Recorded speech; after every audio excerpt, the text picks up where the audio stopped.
প্রধান শিক্ষক মাননীয় ডক্টর মনোজ ঘোষ মহাশয়কে ডেকে নেব। তোমাদের উদ্দেশ্যে তিনি এখন ভাষণ রাখবেন।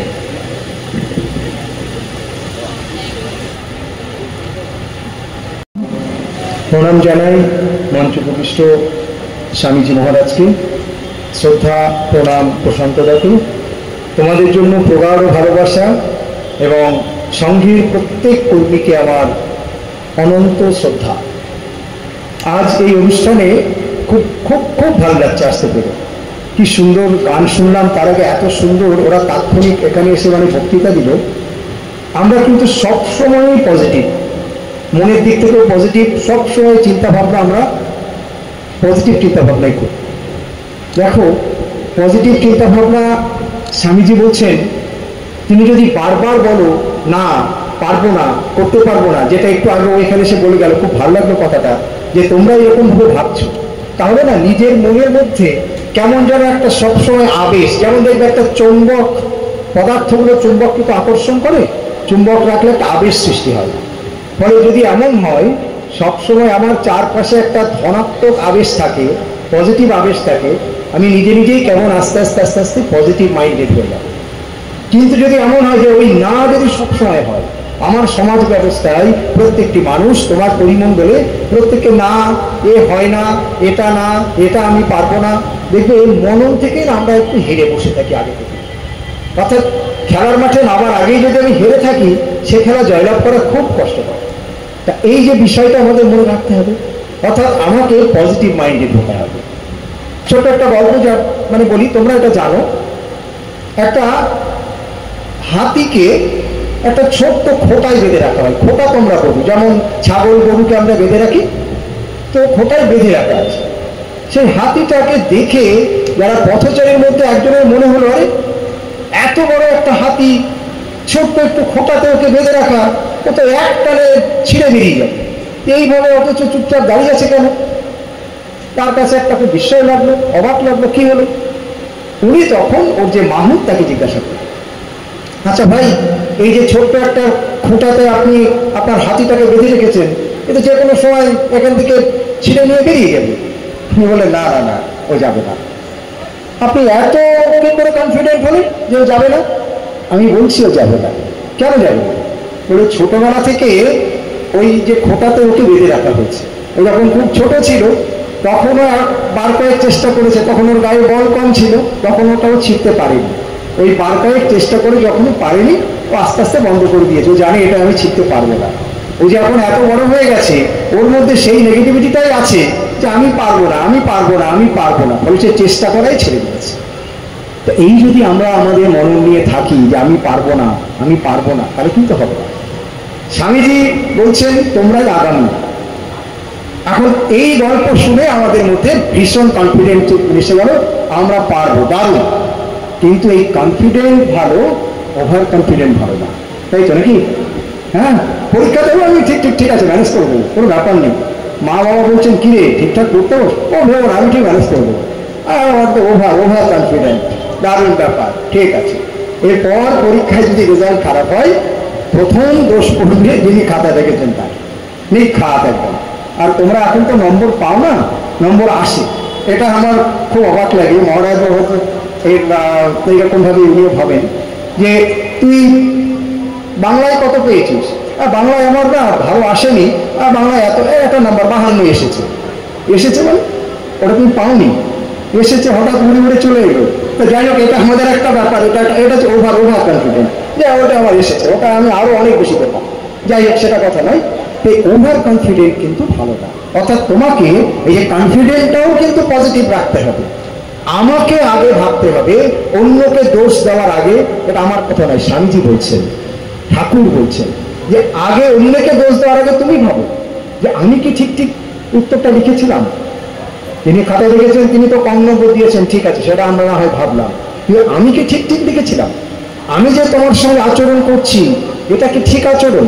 তুমি তো অন্যের আচরণের জন্য একটা বাজে কথা বলে গেল আমাকে, কিন্তু আমি কি তার সঙ্গে ভালো আচরণ করলাম? তাহলে এইটা আমাকে আগে দেখতে হবে। দেখো, আমরা একটা গল্প খুবই জানি, সেই যে বানর আর টুপির গল্প আমরা জানি না, সেই যে টুপি বানর ফেরিওয়ালা, তো কি এই গল্পটা আমরা এখানে সবাই জানি, যে সেই যে একজন ফেরিওয়ালা যিনি টুপি ফেরি করছেন, অনেক রাস্তা হাঁটতে হাঁটতে হাঁটতে হাঁটতে ক্লান্ত হয়ে পড়েছে, বড় একটা বট গাছ, তার নিচে এসে বসে একটু জল খেয়ে তিনি আস্তে আস্তে ক্লান্ত হয়ে ঘুমিয়ে পড়ছে। ঘুমিয়ে পড়ার পর যখন ঘুম ভেঙেছে তখন উনি উঠেছেন, উঠে দেখছেন কি, যা সে টুপিটা একটাও নেই। সে টুপিগুলো কোথায় গেল? দেখছি ওই যে গাছে যা বানররা ছিল সব বানরের মাথায় একটা করে টুপি। যা কি হবে? এবার ওই ফেরিওয়ালার মাথাতে একটা টুপি ছিল, উনি সেই টুপিটা মাথায় অবস্থাতেই ঘুমিয়ে পড়ছেন। তখন উনি করলেন কি, সেই টুপিটা খুলে মাটিতে ফেলে দিলেন। তাই দেখে বানর রকম নকল করে, ওরাও সেই টুপিগুলো সব খুলে ফেলে দিল।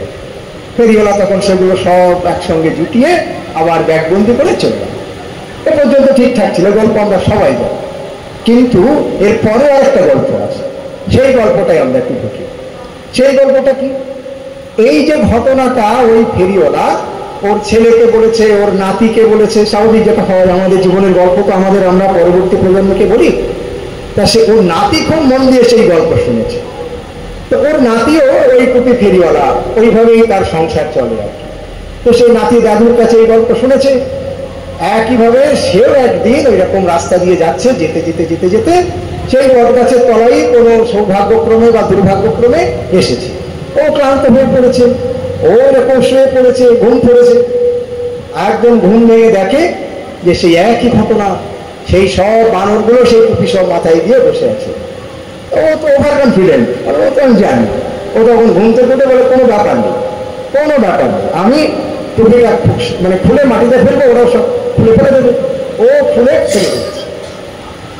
কিন্তু অবাক কাণ্ড, সেই বানরটা কিন্তু কেউ টুপি খুলে ফেললো না, বরং একটা বানর টুই টুই টুই টুই করে নেমে এসে সেই টুপিটাও নিয়ে নিল। এই কি হলো, তোর তো টুপি খুলে ফেলার কথা। তো হচ্ছে, তুমি এত ওভার কনফিডেন্ট কি করে হলে? হ্যাঁ, আমি আমার দাদুর কাছে তোদের গল্প শুনেছি। বলে, দাদু কি তোমার একার ছিল? আমাদের দাদু ছিল না? আমরাও তো আমার দাদুর কাছে এই গল্প শুনেছি। এই হচ্ছে ওভার কনফিডেন্ট। ফলে ওভার কনফিডেন্ট হওয়া কিন্তু ভালো। কনফিডেন্ট ভীষণ ভালো। উইদাউট কনফিডেন্ট তুমি এক পা এগোতে পারবে না, তুমি বারবার পিছিয়ে পড়বে। কিন্তু ওভার কনফিডেন্ট তোমাকে কিন্তু অনেক অনেক দূর পিছিয়ে দিতে পারে, এটা মাথায়। আর স্বামীজি বলছেন, কুপমণ্ডক হয়েও না। কুপমণ্ডক মানে আমরা জানি কোর দেন, কিন্তু ওনার কাছে কুপমণ্ডক অন্য জিনিস। যেমন আমরা জানি, তুমি যদি শুধু তোমার কথা ভাবো, আত্মকেন্দ্রিক হয়ে যাও, যা আছে আমি, মাইসেলফ, আমি সব, আমার সব, আমার আমার, তুমি এইটা ভাবতে বারণ করছি। বলছে, তুমি ভাবো, একটু আগে আমরা যে সময় মানে এখানে শুনলাম যে ভারতবাসী তোমার ভাই, তাহলে তুমি অন্যের জন্য তোমার প্রাণকে নিবেদিত করো, অন্যের দুঃখে তোমার মন কেঁদে উঠুক। এইটাই উনি চাইছেন। উনি বলছেন, মানুষের সঙ্গে থাকো এবং শিক্ষিত হও। শিক্ষা, লেখাপড়া, এই দুটোর মধ্যে কিন্তু আমার মনে হয় পার্থক্য আছে। একজন লেখাপড়া যারা মানুষও কিন্তু ঠিক মতো শিক্ষিত নাও হতে পারে। এই গল্পটা বোধ হয় আমি কোনো একদিন এখানে বলেছিলাম, তবু আরেকবার একটু বলি। গল্প নয়, একটা সত্যি ঘটনা। আমি যে স্কুলে এখন আছি, প্রধান শিক্ষকতা করি, আমাকে নানান কারণে রবিবার বা ছুটির দিন স্কুলে আসতেই হয়। তো একটা গরমের ছুটিতে আমি কিছু কাজ নিয়ে কাজ করছি। তো গরমের ছুটি, বুঝতে পারছো, গরমকাল, চারিদিকে লোকজন নেই, প্রায় নেই, শুনশান। পিছন দিয়ে একটা রাস্তা চলে গেছে আমার স্কুলের পিছন দিয়ে। তো হঠাৎ শুনছি, ও ভ্যান, ও ভ্যান, ও!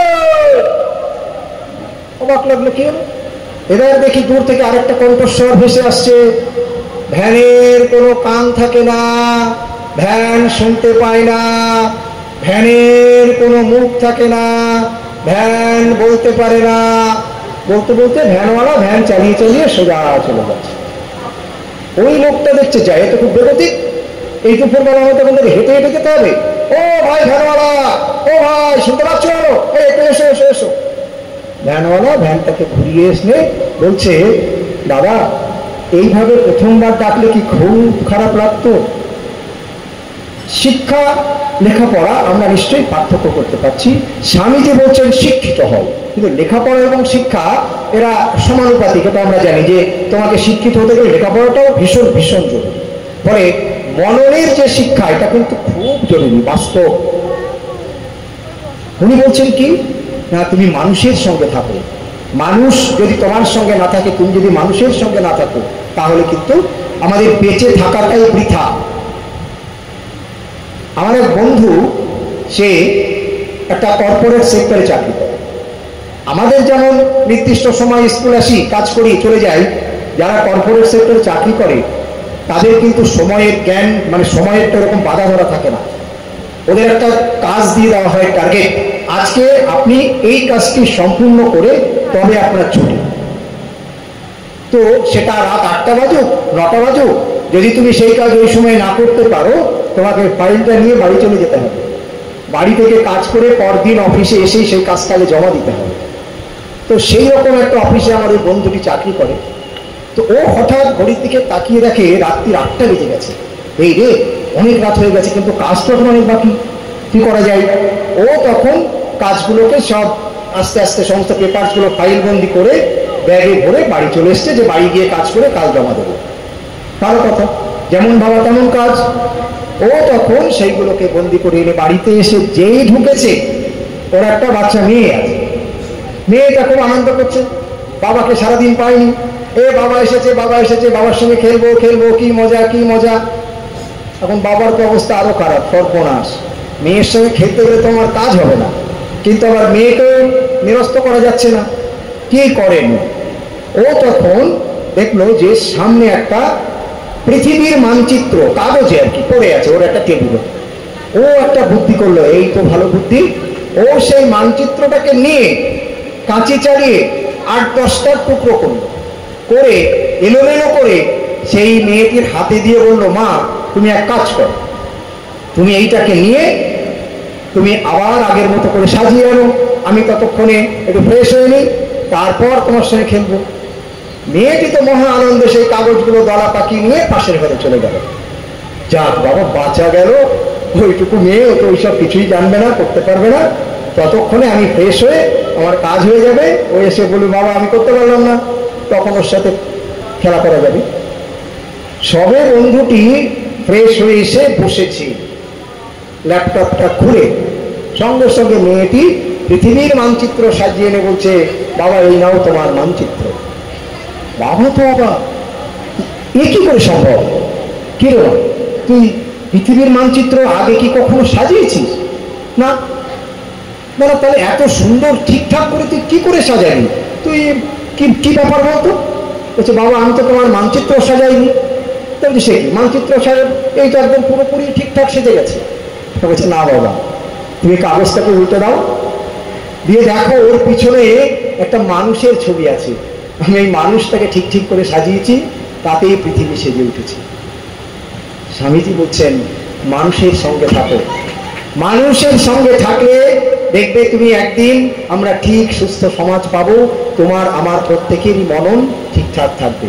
আমি খুব বেশি সময় নেব না, আমরা মহারাজের কথা শুনবো, বা প্রশান্তরা আছেন সেটা শুনবো। আর একটা ছোট্ট কথা বলি, স্বামীজির একটাই কথা বা আমাদের একটাই কথা, প্রত্যেক দিন অন্তত অল্প সময় হলেও তুমি ধ্যান করো। এখন আমি ধ্যান করতে বসলে আমার ধ্যানের মানে মনোযোগ একদমই আসে না, একদম বাস্তব কথা, আসবেই না আমাদের। তুমি একটু, আমি আমার কথা বলি, আমি আমার বাস্তব জীবনে বলি, তুমি স্বামীজির একটা ছবি রাখো তোমার পড়ার টেবিলে, রেখে চোখ বন্ধ করে স্বামীজিকে ভাবো। স্বামীজির যে কোনো একটা বাণীর কথা তুমি ভাবো, আমরা অনেক বাণী জানি স্বামীজি, যে কোনো একটা বাণী তুমি তোমার মননে নাও, নিয়ে ভাবো যে সেই বাণীটা তুমি কি তোমার জীবনে কোনো সময়ে আত্মস্থ করতে পেরেছো? আত্মস্থ মানে কিন্তু মুখস্থ করতে বলছি না, তুমি কি সেটা বাস্তবে তার প্রয়োগ করতে পেরেছো? যদি অন্তত একটা বাণীও তুমি বাস্তব প্রয়োগ করতে পারো, দেখবে পরবর্তীতে এগিয়ে যাওয়া তোমার কাছে শুধু সময়ের অপেক্ষা। যেটা আমরা চাইছি, স্বামীজি চাইছেন, ঠাকুরমা স্বামীজি চেয়েছেন বা চাইছেন, মহারাজরা চাইছেন, রামকৃষ্ণ মিশন চাইছেন, প্রত্যেকটি মানুষ চাইছেন আমাদের প্রতিটি আগামী সুন্দর এবং সুস্থ হোক, সুগঠিত হোক, তবেই আমরা সেইভাবে এগিয়ে যেতে পারবো। ধন্যবাদ, শ্রদ্ধা, ভালোবাসা আবারও রইল। সকলকে আমার নমস্কার এবং কথা করবো। মনোজ ঘোষ মহাশয়কে এখন আমাদের প্রধান অতিথি রামকৃষ্ণ বিবেকানন্দ ভাব প্রচার পরিষদ ও বিবেকানন্দ ভাবানুরাগী যুব সম্মেলন উত্তর 24 পরগনা জেলা সমিতির আহ্বায়ক মাননীয় শ্রী প্রশান্ত চৌধুরী মহাশয় তার বক্তব্য রাখবেন।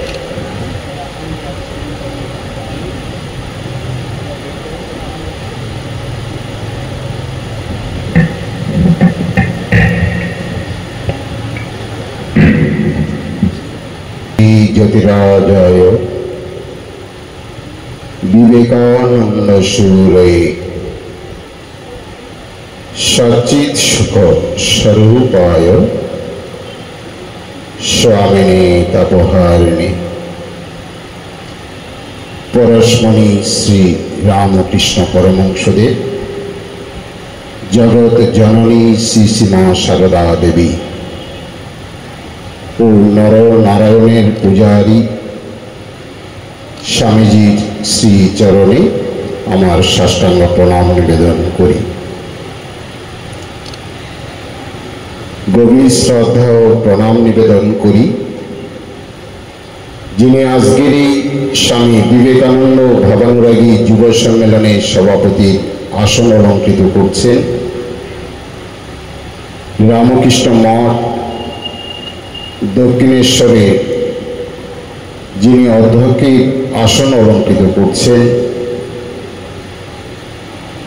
ভাব প্রচার যুব পরিষদে এই জেলার যিনি সভাপতির আসন অলঙ্কৃত করছেন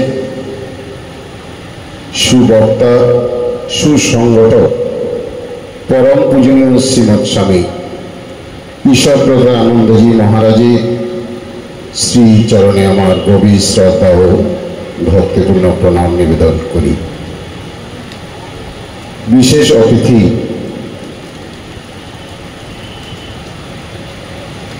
রয়েছেন, এতক্ষণ ধরে খুব সুন্দরভাবে বলছিলেন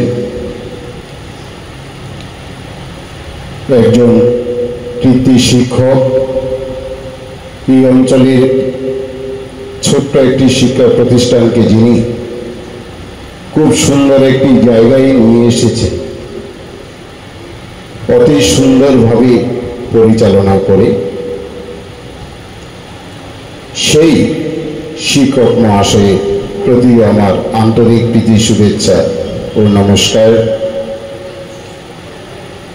আগামী দিনের ভবিষ্যৎ স্বামীজি বলতেন যাদের উদ্দেশ্যে আজকের এই সমাগত যুব সমাজ, ছাত্রছাত্রী ভাই ভগ্নীগণ, তোমাদের প্রতিও আমার অন্তরের অন্তঃস্থল থেকে প্রীতি শুভেচ্ছা ও ভালোবাসা নিবেদন করি। আর এই ছাত্রছাত্রীদেরকে উৎসাহিত করবার জন্য বিভিন্ন শিক্ষা প্রতিষ্ঠান থেকে যারা আজকে এখানে সমবেত হয়েছে, আপনাদের প্রতিও গভীর শ্রদ্ধা ও নমস্কার। এই আশ্রমের পরিচালন সমিতি পক্ষ থেকে আহ্বান করা হয়েছে আজকের এই সম্মেলনে উপস্থিত থাকার জন্য।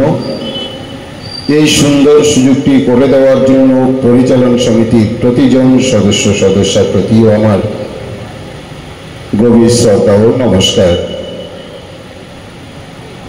শুরু থেকে শুনছিলাম কয়েকটি কথা, খুব ভালো লাগছিল, সেই সূত্র ধরেই আমি দু চারটি ঘটনা তোমাদের সামনে আমি তুলে ধরবার চেষ্টা করব। Ramakrishna mission institute of culture মহা উদ্যোগ নিয়ে দীর্ঘদিন ধরে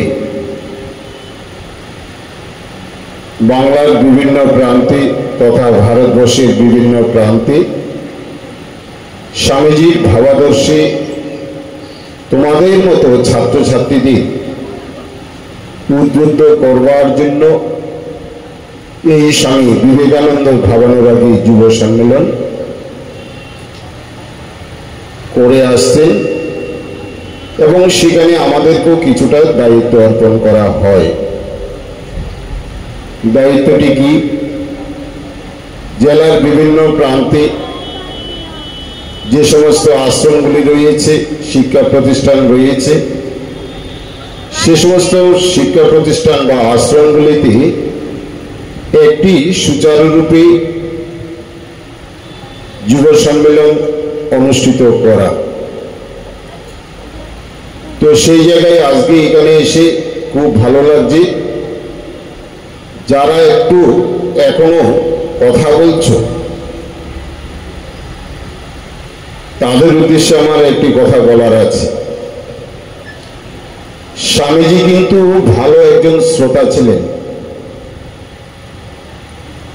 তাই তিনি বিশ্বের দরবারে একজন বিশ্বশ্রেষ্ঠ বক্তা হতে পেরেছিলেন। আমার মনে হয় শ্রোতার আসনে যারা থাকে, স্বামীজির এই বিশেষ গুণটি তাদের থাকা প্রয়োজন। না হলে পড়াশোনা করার ক্ষেত্রেও তোমাদের কোথাও না কোথাও ত্রুটি থাকবে। ঠিকভাবে পঠন পাঠন করার ক্ষেত্রেও তোমরা ঠিকভাবে শিক্ষা লাভ করতে পারবে না। তাই আমি অনুরোধ করব স্বামীজির এই বিশেষ গুণটি যারা সামনে বসে আছে তোমাদের মধ্যে বিরাজ করুন। তোমাদের জীবন স্বামীজির জীবনের মতো ধন্য হোক। তো আমি প্রথমেই সম্পাদিকা বলছিলেন যে স্বামীজি এখনো আছেন। মূল বক্তা পূজনীয় মহারাজ, আমি দুই একটি ঘটনা বলবো। স্বামীজির একটি মন্দির প্রতিষ্ঠা হবে, তার জন্য বিশেষভাবে একজন মহারাজকে দায়িত্ব দেওয়া হয়েছে। তিনি দেখাশোনা করবেন। আর সেখানে অন্য রাজ্য থেকে কিছু কর্মীকে নিয়ে আসা হলো স্বামীজির মন্দির তৈরি করবার জন্য। মন্দির প্রায় তৈরি হয়ে এসেছে। হঠাৎ একদিন সেই কর্মীদের মধ্যে যিনি গ্রুপ লিডার, তিনি হঠাৎ মাঝরাতে রুম থেকে বেরিয়ে তিনি বাথরুমে যাবেন। হঠাৎ দেখতে পাচ্ছেন যে মন্দিরের চতুর্দিকে একজন সন্ন্যাসী ঘুরে বেড়াচ্ছেন। মনে হচ্ছে তার যে মন্দিরের কাজকর্ম ঠিকভাবে হচ্ছে কিনা তিনি যেন এই গভীর রাত্রিতে তিনি তদারকি করছেন।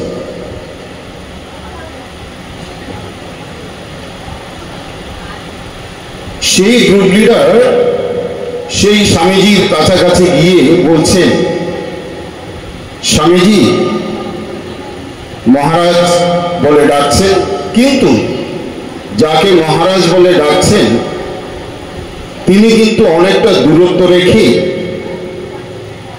মন্দিরের চতুর্দিকে ঘুরে বেড়াচ্ছেন। যখন কোনো শব্দ পাচ্ছিলেন না তখন তিনি ভেবে নিয়েছেন ইনি কোনো মহারাজ নন, নিশ্চয় ভূত হবেন, না হলে ডাকলে কোনো সাড়া দিচ্ছেন না কেন। তাই তিনি ভয় পেয়ে চিৎকার করে তার যে সতীর্থরা ছিল সবাইকে গভীর রাত্রে জাগালেন যে না, এই মন্দিরে আর কাজ করা যাবে না। সবাই জিজ্ঞেস করলো কারণটি কি? বলছে না, এই মন্দিরে ভূত আছে। সবাই জেগে ওই বাড়ি ফিরে যাওয়ার জন্য তাদের যে বাক্স কাপড় চোপড় সব বেঁধে সকাল হবে, বিদায় নেবে, সেইভাবে তৈরি হচ্ছে। সকাল হয়েছে, যে মহারাজ ছিলেন তার কাছে সবাই গিয়ে হাজির। মহারাজ বলছে কি হলো? সবাই একত্রে এসে হাজির। বলছে না মহারাজ, আমরা বাকি কাজটুকু করতে পারবো না। বলছে কারণ কি? বলছে এখানে ভূত আছে। বলছে ভূত আছে? বলছে হ্যাঁ আমি দেখেছি। বলছে তুমি দেখেছো, ঠিক আছে বাকিরা এখানে বসো।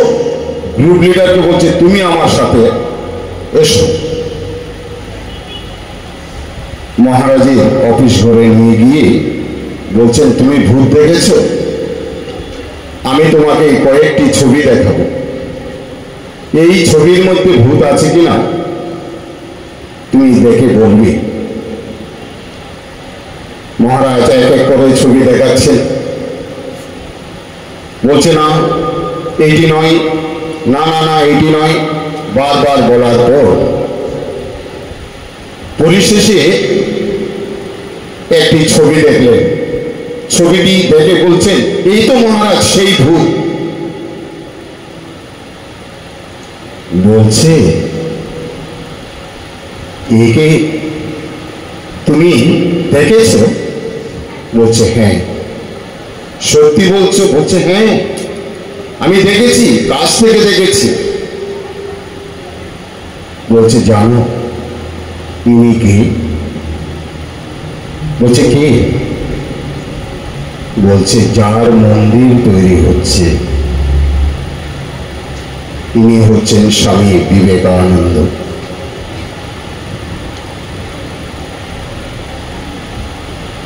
আত্মীয় স্বজন বন্ধু বান্ধব সবাইকে ছেড়ে ঠাকুরমা স্বামীজিকে দর্শন করব বলে, ঈশ্বর লাভ করবার জন্য বাড়ি থেকে বেরিয়ে এসেছি, সন্ন্যাসী হয়েছি, কিন্তু অদ্যাবধি স্বামীজিকে দর্শন করতে পারিনি। তুমি ভাগ্যবান ভাই, তুমি স্বামীজিকে দর্শন করেছ। সাথে সাথে সেই গ্রুপ লিডার স্বামীজির চরণ ধরে, মহারাজের চরণ ধরে কাঁদছেন আর বলছে সত্যি মহারাজ স্বামীজির নাম শুনেছি, কিন্তু স্বামীজিকে এইভাবে দর্শন করতে পারব এটি ভাবতে পারেনি। স্বামীজি আছে, কারা বুঝতে পারেন? যাদের বিবেক জাগ্রত হয়ে আছে। আর এই বিবেককে জাগ্রত করে রাখবার জন্য কিছু পদ্ধতি আছে।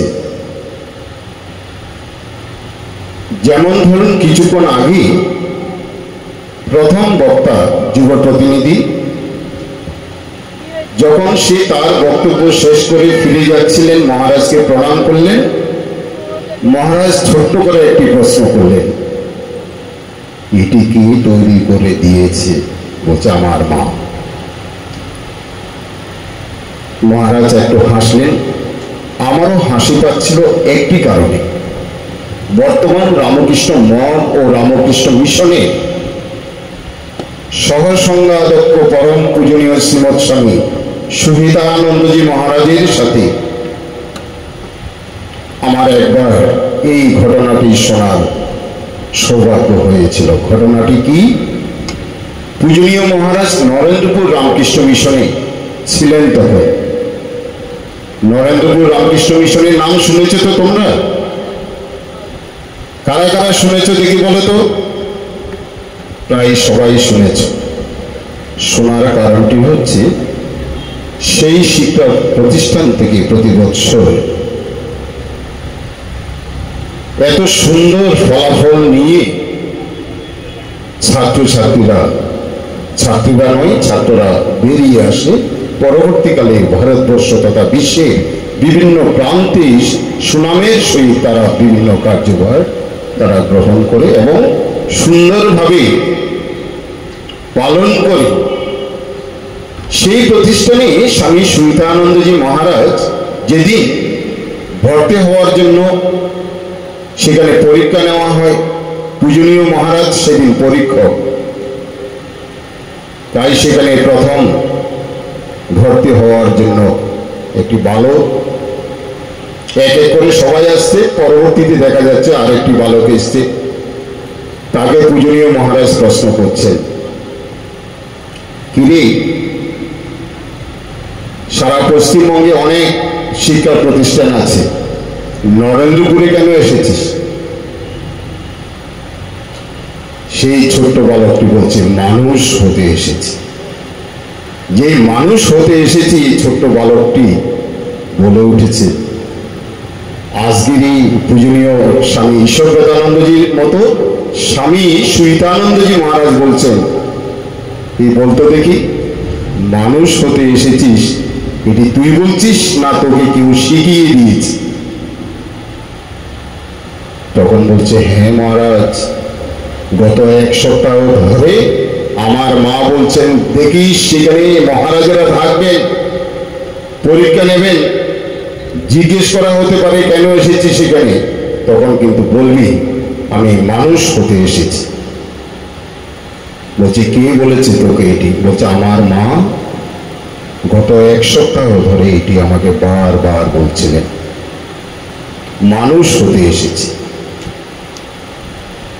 পরবর্তীকালে সেই ছাত্রটি বড় হয়ে উঠেছে, তার পঠন পাঠনের পাঠটি শেষ হয়েছে, বিদায়ের পালা। সেদিন মহারাজকে প্রণাম করে সবাই বাড়ি ফিরে যাচ্ছে। মহারাজেরও মনে হলো এই ছেলেটি সেই ছেলেটি নয়। তখন বলছে, কিরে তোর নামটি জানি কি ছিল? তখন নামটি বলার সাথে সাথে পূজনীয় মহারাজ বলছেন, আরে তুই তো সেদিন বলেছিলি মানুষ হতে এসেছিস, মানুষ হতে পেরেছিস তো? তখন সেই ছাত্রটি বলছে, মহারাজ মানুষ হতে পেরেছি কিনা জানে না, কিন্তু এই নরেন্দ্রপুর রামকৃষ্ণ মিশনে এসে দীর্ঘত্রয়ী আশীর্বাদ এবং তাদের বাণী প্রতিনিয়ত শোনার সৌভাগ্য হয়েছে। সেই ঠাকুরমা স্বামীজি সে বাণীর মধ্যে অফুরন্ত শক্তি রয়েছে। আমি অনুভব করি সেই শক্তির কণিকা মাত্র হলেও আমার মধ্যে প্রবেশ করেছে। তাই মানুষ হতে পেরেছি কিনা জানি না, চেষ্টা করব ঠাকুরমা স্বামীজির এই বাণীর সাথে নিয়ে নিজের জীবনকে গড়ে তুলবার জন্য। তোমরা আজকে এখানে এসেছ, সম্পাদিকা বলছিলেন এখান থেকে তোমরা ফিরে যাবে। আসা আর যাওয়াটি খুব সহজ। আমরা এসেছি এই পৃথিবীতে, আবার আমাদের যেতে হবে নির্ধারিত সময়ের মধ্যে। স্বামীজিও এসেছিলেন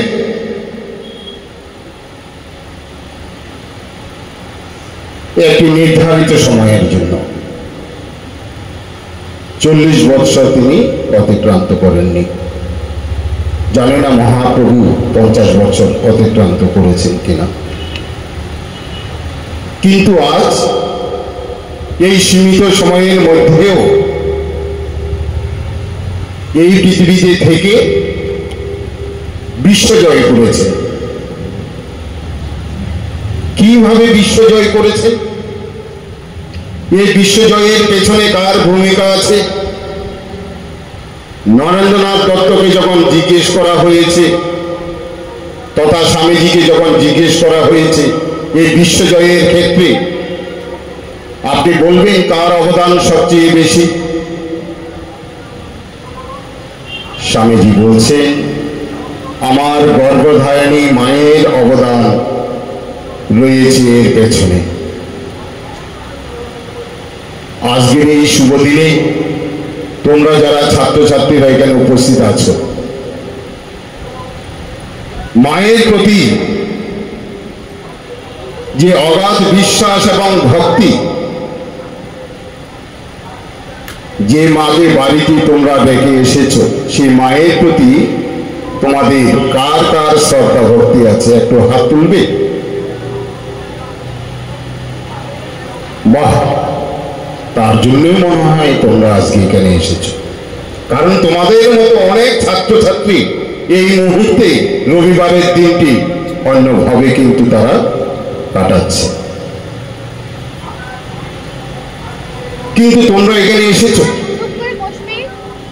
খালি হাতে ফিরে যাওয়ার জন্য নয়। দ্বিতীয় বক্তা বলছিলেন মনে হয় দেওয়ার ইচ্ছা।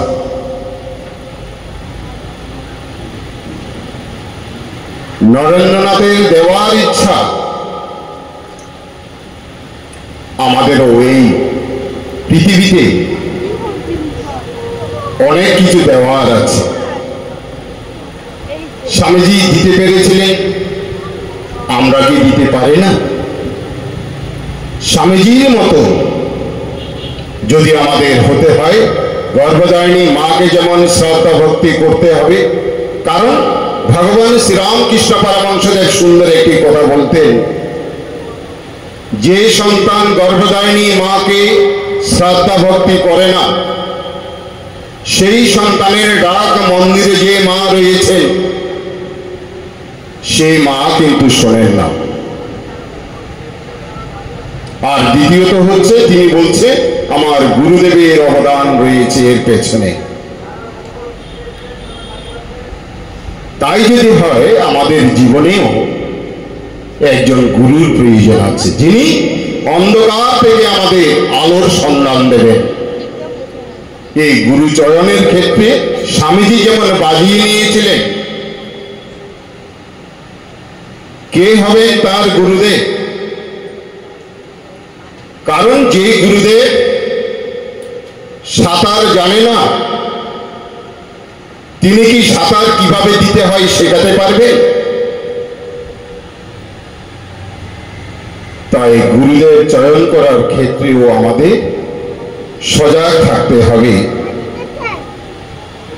আরেকটি কথা হচ্ছে, যেটি সমাজ সেবার কথা বলা হচ্ছিল, সেবার মাধ্যমে আমাদের বিবেককেও আমরা কিভাবে জাগ্রত করতে পারি। কারণ স্বামীজি বলছে মানব সেবাই হচ্ছে ঈশ্বর সেবা। তোমাদের মতো একজন যুবকের একটি ঘটনা আমি বলবার চেষ্টা করব। সে উত্তর ভারত থেকে দিল্লিতে আসছিলেন একটি পরীক্ষা দেওয়ার জন্য। দারিদ্রতা রয়েছে বাড়িতে, চাকরির প্রয়োজন। একটি বাসে করে দিল্লিতে যখন আসতে, মাঝপথে দুর্ঘটনার কবলে পড়ে সেই বাসটি। বাসটি যখন পড়ে যায় একটি খাদে, সেখানে যাদের শারীরিক শক্তি ছিল, সুস্বাস্থ্যের অধিকারী ছিল, তারা এক এক করে কোনো প্রকারে সেই বাস থেকে বেরিয়ে চলে গেছে। আর এই চাকরির পরীক্ষা দেওয়ার জন্য যে যুবকটি বেরিয়ে যাচ্ছিল, হঠাৎ শুনতে পাচ্ছি, কেউ কি আছো আমাকে বাঁচানোর জন্য? আমি বের হতে পারছি না। সেই পরীক্ষার্থী দেখতে পাচ্ছে একজন বৃদ্ধ যাত্রী চাকার তলায় তার পাটি ঢুকে আছে, হাত দিয়ে ডাকছে, কেউ সাড়া দিচ্ছে না, সবাই চলে যাচ্ছে। এই যুবকটি ঘড়ির দিকে তাকিয়ে দেখছে, পরীক্ষায় বসার সময় হয়ে আসছে। আমি যদি এই মুহূর্তে এই বৃদ্ধ মানুষটিকে নিয়ে যদি আমাকে হাসপাতালে যেতে হয়, তাহলে আমি আর পরীক্ষায় বসতে পারবো না। আবার দারিদ্রতার কথা মনে পড়ছে। তখন সেই যুবকটি ওই স্বামীজির সেই মহান বাণী, মানব সেবা ঈশ্বর সেবা, সে মাঝে মাঝে স্বামীজির ওই ছোট ছোট বইগুলি পড়তেন। তাই তিনি গিয়ে ওই বৃদ্ধ মানুষটিকে সেখান থেকে উদ্ধার করে হাসপাতালে নিয়ে গেলেন। সেই বৃদ্ধ মানুষটি পরবর্তীতে সুস্থ হলেন, বাড়ি ফিরে গেছেন। কিন্তু এই যুবকটির আর পরীক্ষা দেওয়া সম্ভব হলো না। এবার প্রশ্ন আসতেই পারে, সেই যুবকটি দারিদ্রতায় ভরা এই পরিবারের কি হলো? পরবর্তীকালে এই যুবক আইপিএস অফিসার হয়েছে। স্বামীজিকে সাথে নিয়ে একবার চলার যদি চেষ্টা করো, আমি আজ এখানে বলে যাচ্ছি মহারাজের সামনে, আর এখানে ঠাকুরমা স্বামীজি বিরাজ করছেন। একবার শুধু স্বামীজিকে ভেবে, স্বামীজিকে সামনে রেখে চলার চেষ্টা করো, দেখবে অসীম শক্তি অধিকারী হবে। আর যে কথাটি বলবো, স্বামীজির ভাবাদর্শী সুভাষচন্দ্র বসু যদি দেশপ্রেমিক হতে পারে, নেতাজি সুভাষচন্দ্র বসু হতে পারে, তিনি যদি বলতে পারেন আজ যদি তিনি জীবিত থাকতেন তিনি হইতেন আমার গুরুদেব,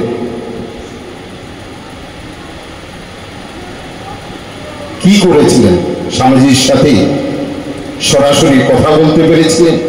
পারেননি। মাধ্যমটি কি ছিল? স্বামীজি সেই বাণীয় রচনা থেকে নিয়ে ভারতে বিবেকানন্দ কিছু পুস্তক তিনি পড়তে পেরেছিলেন। তোমাদের সামনে তো সেই সুযোগটি রয়েছে। স্বামীজিকে সরাসরি হয়তো দেখতে পাচ্ছ না, কিন্তু স্বামীজির এই বাণীয় রচনা, ভারতে বিবেকানন্দ, এই সমস্ত পুস্তক, ছোট ছোট বইগুলি রয়েছে সবার, স্বামীজি, স্বামী শিষ্য সংবাদ, এই সমস্ত পুস্তক যদি তোমরা একবার পড়ো তাহলে দেখবে, অনুভব করবে স্বামীজি আমাদের সাথে রয়েছে। আর সুভাষচন্দ্র বসু যদি সেই মাধ্যমটি সাথে নিয়ে তিনি যদি দেশপ্রেমিক হয়েছিলেন, নেতাজি হয়েছিলেন, আমাদের কাছে আজও তিনি প্রাতঃস্মরণীয়, তাহলে আমরা কেন পারব না? আশা করি তোমরা এক একজন সুভাষচন্দ্র বসুর মতো দেশপ্রেমিক হও, কারণ দেশমাতৃকার সেবায় আমাদের সবাইকে এগিয়ে আসতে হবে। কিছুদিন আগে সুদূর কাশ্মীরে সেনা বাহিনীর সাথে সংঘর্ষে এক জঙ্গির মৃত্যু হয়। সেই জঙ্গির কাছ থেকে তার বাড়ির ঠিকানা পাওয়া যায়। সেই ঠিকানা ধরে সেই বাড়িতে সেই জঙ্গির পিতৃদেরকে ফোন করা হয় যে আপনার সন্তানকে নিয়ে যান, আপনার সন্তান সংঘর্ষে সেনাবাহিনীর সাথে তার মৃত্যু হয়েছে। টেলিফোনের অপর প্রান্ত থেকে বলা হচ্ছে, কি নাম বললেন? নামটি বলা হলো সেনাবাহিনীর পক্ষ থেকে। আর সেই ভদ্রলোক বলছেন, এই নামে আমার একটি ছেলে ছিল আজ থেকে 8 বছর পূর্বে, বর্তমানে এই নামে আমার কোনো সন্তান নেই। বলছে কেন? বলছে 8 বছর আগে যখন আমার এই সন্তানটি জঙ্গিপনা করবার জন্য গৃহ ত্যাগ করে বেরিয়ে গেছিল এই পুণ্যভূমি ভারতবর্ষের বিরুদ্ধে লড়বার জন্য, সেদিন থেকে আমার মনের মানচিত্র থেকে আমার ছেলেকে আমি বিদায় দিয়েছি। আমি চাই না আপনাদের কাছ থেকে সেই বিদায় দেওয়ার সন্তানটির কথা যে বলছেন তার দেহ নিয়ে এসে এই ভারতবর্ষের এই পুণ্য ভূমিতে তাকে কবর দিয়ে এইটিকে অপবিত্র করি। আমি ছেলেটিকে গ্রহণ করেনি সেই পিতৃদের। এই হলো ভারতবর্ষের প্রতি ভালোবাসা, দায়বদ্ধতা। আমাদের সবাইকে ভালোবাসতে হবে। আমাদের দেশ যদি ভালো থাকে, পুণ্যভূমি, কারণ স্বামীজি বলছিলেন পুনরায় যদি আমাকে জন্মগ্রহণ করতে হয় আর কোথাও নয়, এই পুণ্যভূমি ভারতবর্ষে আমি জন্মগ্রহণ করব।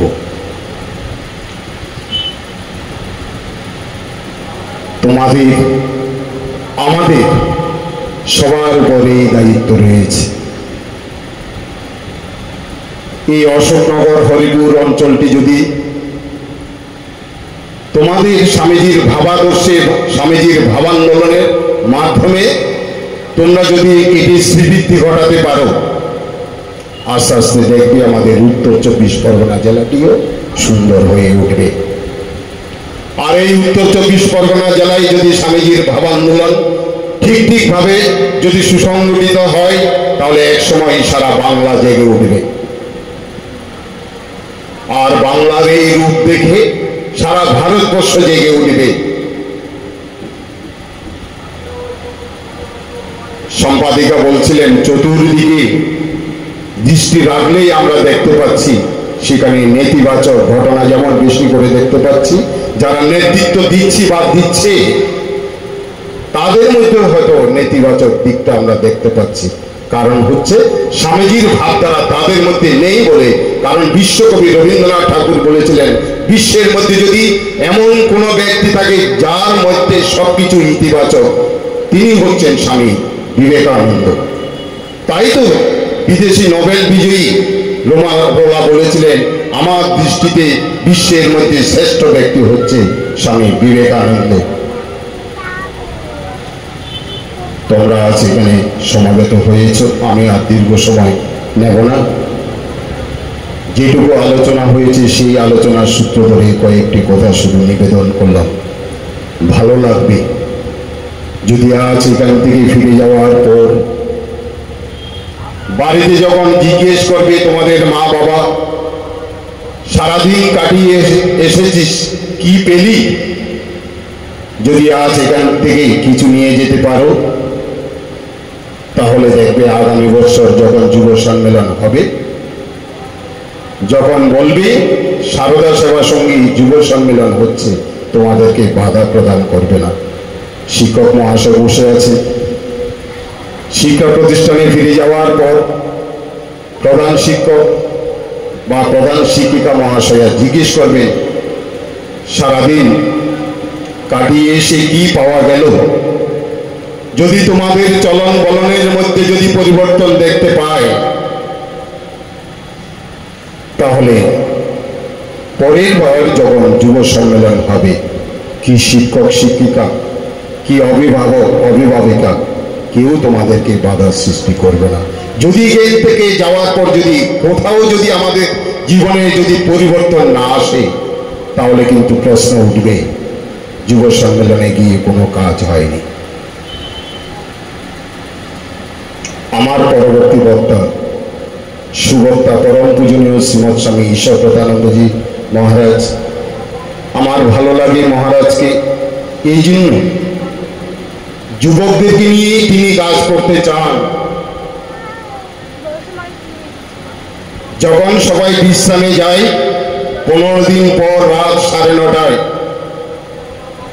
তিনি আমাদের জেলার অনেক ছাত্রছাত্রীদের সাথে অনলাইনে স্বামীজির ভাবান্দোলন তাদের মধ্যে প্রবেশ করানোর জন্য, এবং তাদের মধ্যে প্রবেশ করানোর উদ্দেশ্যটা কি, তারা যে সমস্ত অঞ্চলে রয়েছে সে সমস্ত অঞ্চলে স্বামীজির ভাবকে তারা আরো গতি বৃদ্ধি করবে, তার থেকে একটি সুন্দর সমাজ তৈরি হবে।